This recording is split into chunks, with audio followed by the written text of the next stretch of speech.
కాటుక కనులు విప్పారకపోతే ఈ భూమికి తెరవారదుగా. నీ గాజుల చేయి కదలాడకపోతే ఏ మనుగడ కొనసాగదుగా.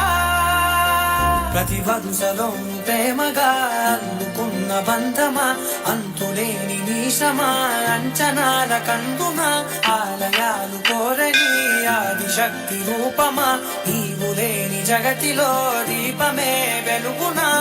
నీదగులాలనలో ప్రియమగు పాలనలో ప్రతి ఒక్క మగవాడు పసివాడేగా. ఎందరి పెదవులలో ఏ చిరునవ్వున్నా ఆ సిరి మెరుపులకు మూలం నువ్వేగా.